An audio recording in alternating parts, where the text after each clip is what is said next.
Oi, gente, sejam bem-vindos à nossa primeira aula de comunicação empresarial. Vamos começar com teoria da comunicação e alguns conceitos básicos para entender todo o processo da comunicação humana. A primeira coisa que a gente deve aprender é que a comunicação é uma técnica humana e tem uma natureza completamente social. Isso quer dizer que nada da comunicação pode acontecer meramente por natureza, certo? Ela acontece porque o ser humano desenvolve essa técnica. Por outro lado, além de ser uma técnica desenvolvida pelos seres humanos para a sobrevivência, ela é eminentemente social. Então, ela acontece em sociedade. A natureza social da comunicação é porque ela só acontece em grupos, em coletividades.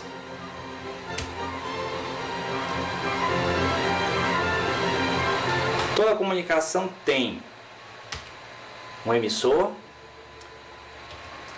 uma mensagem que é transmitida, um canal por onde essa mensagem passa. Essa mensagem, dentro desse canal, produz um ruído que chega a um receptor. Esse emissor e esse receptor precisam partilhar um código.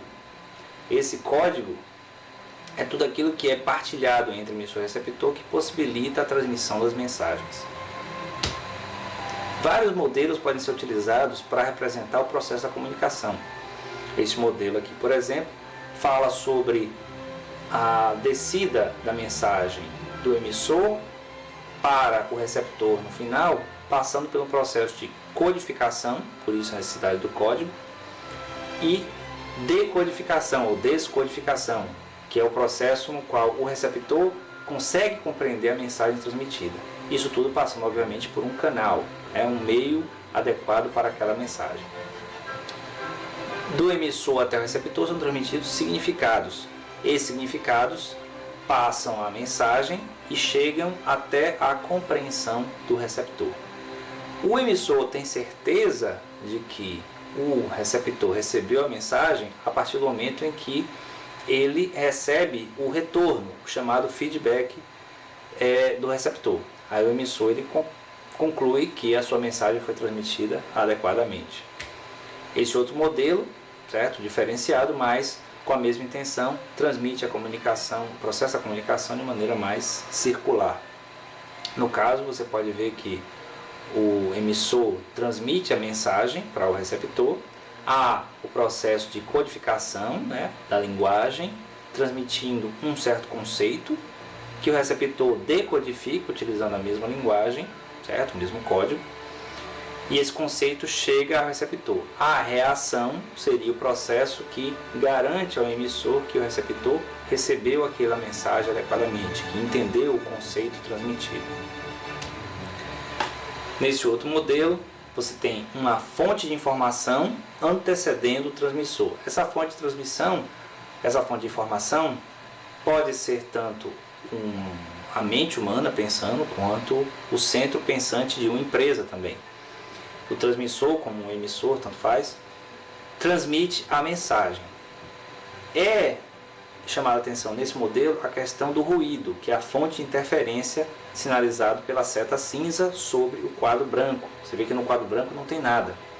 A ideia é que esse receptor ele não chega a receber a mensagem total, completa. Por isso a necessidade do feedback, do retorno, da reação de volta para o transmissor, para o emissor, para que ele tenha certeza que o receptor recebeu a mensagem, fazendo assim com que a mensagem chegue ao destino. Vê que aí tem mensagem chegando ao destino. O sinal emitido pelo transmissor é recebido pelo receptor. A fonte de interferência pode ser de vários tipos diferentes. Aqui está uma espécie de representação, de ilustração sobre o que sejam ruídos. Esses ruídos podem ser todo tipo, Você pode estar recebendo mensagens no telefone ou no computador e ao mesmo tempo vendo televisão e ouvindo barulhos, e como representa aqui a figura, bastante confuso. No outro caso, representando uma sala de aula, uma pessoa tentando ouvir alguma coisa, mas não consegue pelo nível de barulho ao redor. Mas os ruídos não são necessariamente barulhos, podem ser também simples falta de atenção, interesse em outra coisa, uma série de elementos que são considerados também ruídos no processo de comunicação. Outro elemento importante dos modelos que nós vimos são os canais. Os canais de comunicação são vários, não são canais de televisão, são canais de comunicação, ou meios também, pode ser canais ou meios, você pode encontrar modelos com canais ou com meios. A televisão é um meio de comunicação, um canal de comunicação, o jornal, ali no caso a vitrola, o telefone, o rádio, o computador, a revista, são todos os instrumentos utilizados para transmitir mensagens. A mensagem através de um vídeo como esse é uma mensagem mediada por um instrumento técnico, um instrumento eletrônico. Mas uma pessoa falando para outra, não há uma mediação artificial eletrônica, mas há um nível de mediação. Por isso que se chama meio. Ele está no meio, entre o emissor e o receptor. E podem ser de vários tipos. O processo de transformação da mensagem, né, do emissor para o receptor, utilizando o mesmo código, a gente sinaliza da teoria da comunicação como sendo um processo de significação. O código pode ser chamado de signo também, para entender esse processo de significação. Ele tem um significante, que seria o elemento expressivo do signo, aquilo que chega aos ouvidos, aos olhos, ao tato do receptor. O significado, que é aquilo que quer ser representado. No caso, seria o conteúdo do significante. E o referente seria o elemento partilhado do código, da linguagem, entre emissor e receptor. Então, todo significante que é transmitido para um certo receptor carrega o seu significado e é compreendido a partir do referente. No exemplo que nós temos do processo de significação, a palavra, no caso gato, está sendo aqui o significante. É aquele elemento que está sendo representado. No caso, a grafia em português, palavra gato.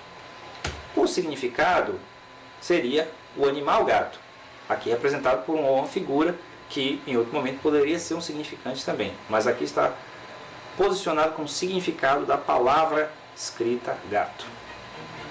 E o referente que possibilita que as pessoas se comuniquem é a noção de gato presente na mente das pessoas, o cérebro delas, o conteúdo, o conceito do que seja a palavra gato, uma referência partilhada entre as pessoas dos seus processos de memória, de referência, etc. Denotação e conotação é uma outra parte importante do processo de significação. Quer dizer o seguinte: toda a palavra, todo o conceito, todo o signo carrega um sentido que é próprio, que é a denotação. Então, denotação é o sentido próprio. Um exemplo, nós temos a palavra abacaxi, quando utilizada ou escrita ou falada, como sendo a fruta, abacaxi. Então você tem um sentido próprio. E a conotação seria justamente o oposto, né? Ou complementar o sentido figurado. Seria o exemplo mesmo do abacaxi, agora no sentido figurado de problema. Então, quando a pessoa fala, eu estou com um abacaxi para descascar, ela está querendo dizer que tem um abacaxi, a fruta para descascar, ou tem um grande problema para resolver? Pode ser as duas coisas, depende do contexto. Como a comunicação é uma técnica humana e tem natureza social, essa partilha dos significados é extremamente importante para que o processo possa acontecer de maneira adequada. Então, toda vez que você estiver se comunicando ou recebendo a comunicação, o que faz parte do mesmo processo, preste atenção para os significados que você está transmitindo para as pessoas. Preste atenção para aquilo que as pessoas estão dizendo para você. Aprenda a ouvir, aprenda a partilhar os significados. Procure ter certeza a partir do feedback, do retorno daquilo que está sendo dito para você. Eu espero que essa primeira introdução seja muito legal, muito interessante. E na próxima aula nós nos vemos.